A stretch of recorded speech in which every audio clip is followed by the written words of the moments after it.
So a lot of the time, being into philosophy is going to be like a whole bunch of bullshit, right? There's a lot of ideas in philosophy that are interesting and fun to read, but really do shine light on how much reading this stuff is just a hobby at the end of the day. At least in my opinion. I know a lot of people disagree with that, but when I'm reading something like Kant's theory of morality, I'm not looking at it as something that's going to be wildly practical or alter the way that I think forever, but rather an interesting thing to place in context while the other interesting things, right? Of course, this is sacrilegious to some people if philosophy is like something that you use to actually apply in your daily life, but to me, the reality is, in my own life, that I think it's rare I find a piece of philosophy that I can genuinely apply every single day. With that being said, there are some. There are some that like you find that genuinely do alter your worldview, that change your entire way of thinking, and that you carry with you forever. When you do find one of these things that will always exist in your head and change the way you approach problems, it's awesome. It's really cool. Like, it's actually so cool. It's the coolest thing ever. I love it, right? And today I want to talk to you about one of those things. This is Plato's world of forms, right? I'm sure some of you are vaguely familiar with this before, and even if you are, I encourage you to still watch because I do think that I need the views, and also I think that there are this is something that I thought I knew for a while, right? Like, because when you're reading philosophy, you're pretty much gonna start at Plato. Like, I never really give direct philosophy book recommendations in these videos because I'm not qualified to do that. I would rather you guys seek out like a better source than me. I'm just a guy that likes to yap about it, but I will say that like for 99% of people, if you're gonna read philosophy, you're starting at Plato. That's where like everybody starts, right? And when I started with Plato, I was like, this is cool.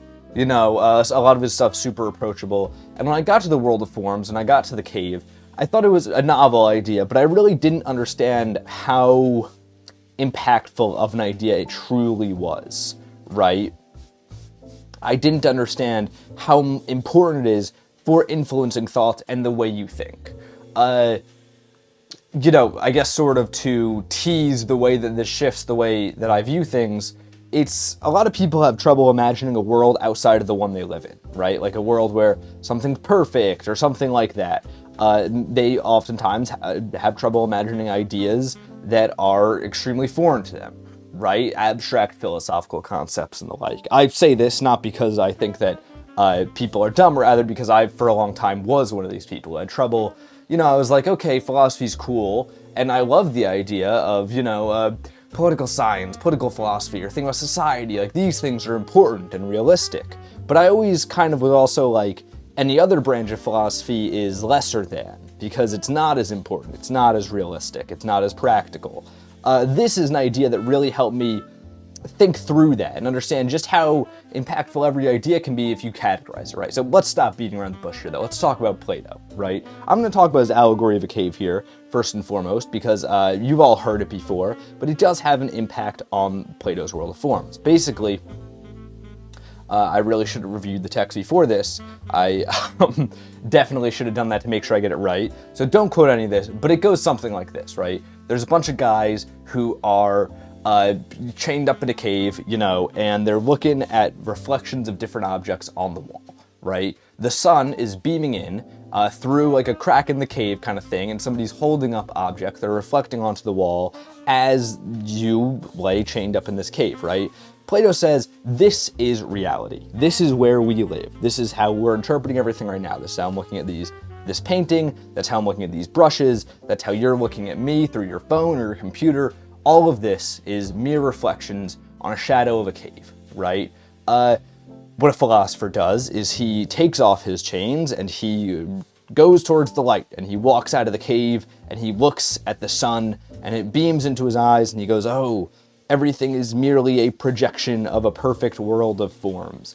Now, I think it should be stated, as there often are with these things, there's multiple ways to take the idea of Plato's cave, right? You can take it very literally, that Plato is somebody that just thinks that philosophers are somebody that looks deeper into the world and they look a little bit past what's right in front of them, right? That's like a very standard way to take it, right? However, there's also this whole idea of a world of forms out there, right? Like, that's an interesting idea. What is that all about, right? Yes, you could take it of like, we look at things, if you're somebody who's into philosophy, you look at the world past what you're just seeing, but like, what is this world of forms that Plato believed in? I'm going to explain it not with the most direct means, because it is a very abstract concept, but the thing that helped me understand it when I was first getting into all this, right? Knowing like 8th grade geometry, they learned about proofs, right? And like how obviously we all understand that you can prove there's a perfect circle versus like a circle, right? Like if I'm to draw a circle on this canvas right here, that is not a perfect circle, but if I draw a circle that is perfect, that is 360 degrees and pi and all that stuff, that is a perfect circle, right? I don't know if any of that picked up on camera, because I don't know how these paints look on camera just yet, but we'll see. So Plato, for, the purpose of demonstration here, think of it like this. He learns about geometry. Geometry would have been a real hot thing back then, right? He's looking at geometry, and he loved geometry. Plato was a huge geometry guy, right?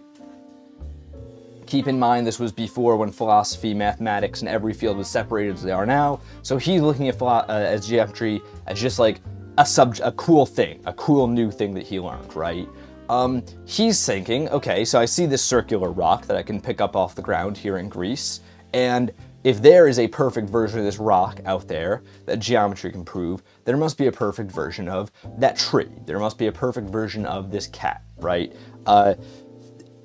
Hypothetically, this is not inaccurate, right? I mean, there's of course a lot of questions. What does the perfect tree mean? What does that exactly look like?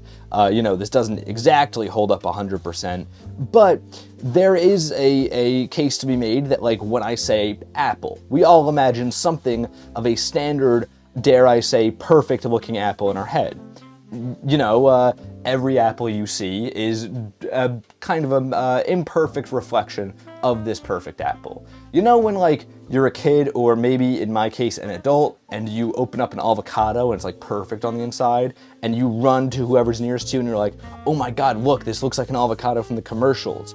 You send it to your friends and they're like, this is the 5th avocado this week, like that kind of thing. Think of it like that, right? There is a perfect standard version of this that we all imagine in our heads is beautiful, and then there are all these imperfect reflections of it, right? So this is interesting.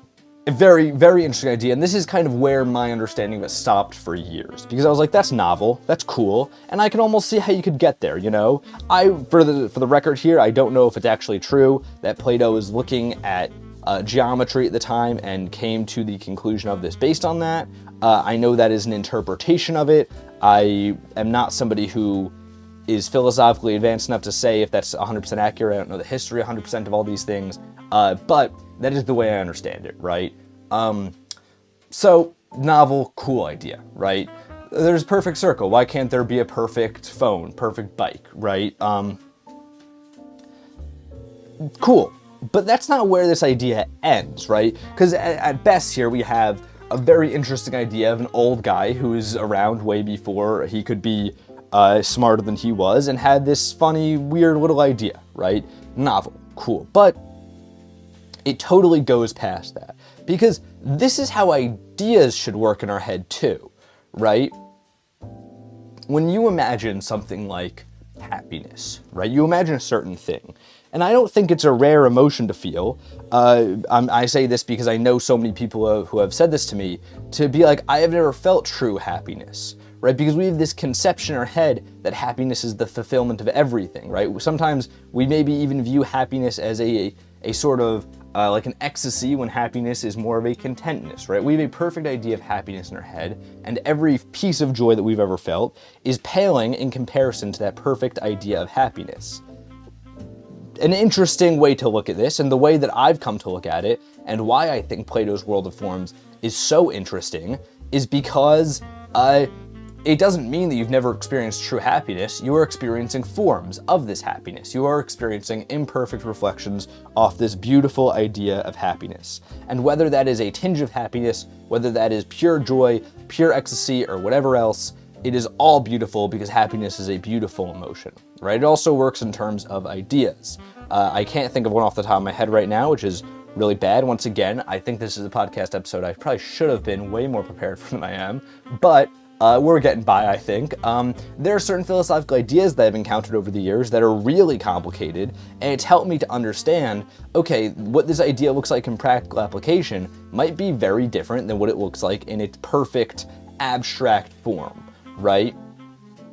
This is also something we see mirrored in how we interpret ideas. We've talked a great deal on the show about how ideas kind of come to you in these wibbly wobbly, giant, abstract messes of thought, right? And to make these ideas, so we can communicate them to other people, as I'm doing right now, you need to make them linear. You need to come out A to B to C, and then you explain them, and oftentimes that explanation is rather imperfect in comparison to what you might want it to be, right? That is another example of something being this perfect form versus it being an imperfect form, right? Separating things off into the theoretical versus the functional, the perfect versus the imperfect, and the categorized versus the form of whatever that categorization might be is something that's extremely useful. It's helped me through a ton of situations for sure. It's helped me understand a lot of ideas that are outside of my control, and generally, it's just helped me live a better life. We talk about art a great deal on this show, so I think it'd be a misfortune, not a misfortune, failing, I don't know. I don't think it'd be good to stop this without mentioning art, right? We've all been to the place where we have a cool doodle in our head that we imagine, and then you doodle it on the napkin, and it looks nothing like what you imagine in your head, right? This is, in my opinion, one of the most direct examples you can literally create in front of you of this world of forms that exists within our head versus what we have in reality in front of us. I think almost like this is like the DIY world of forms, if I'll go as far as saying, right? Because the reality is different than what you imagine in this, you know, obviously it's an image in your mind, but this world of forms, if we're to say that, right? I think this is a very interesting idea. I think it's extremely helpful. I think that applying it is one of those things that it's gonna seem abstract at first, it's gonna seem like a little bit of a weird way to think of things, but it's genuinely helped me through so much, because when ideas are complicated, you can either sit all day in a chair being like, what do I do, what do I do, what do I do, or just thinking, or you can do things, right? And the tough part about all this life stuff is like, you need to think a lot, but you also need to do things. And when separating these action items from this idea, this perfect idea of what you or your ideas look like, I think this concept is the most useful. This is the painting. Last color palette here, guys. We're in the last 6 paintings of this color palette series, and what we're going to do here is we're going to run with these for 3, this exact palette, these 3 colors. After that, we're gonna run into little something special for the last 3 here, right? So stay tuned for that. This series is drawing to an end, but I'm not going to give too much commentary on this painting because I want to save the commentary on these for Paint&Talk 233. That's going to be the last one. I want to talk about the series in that one, my thoughts on it, all that, right? So stay tuned for that. Follow the Instagram. This painting will be up over there eventually. And until next time, guys, gals, and pals, my name is Matt Katsais. This has been Paint&Talk episode 227. 28. I'm here every morning, painting and talking with you all.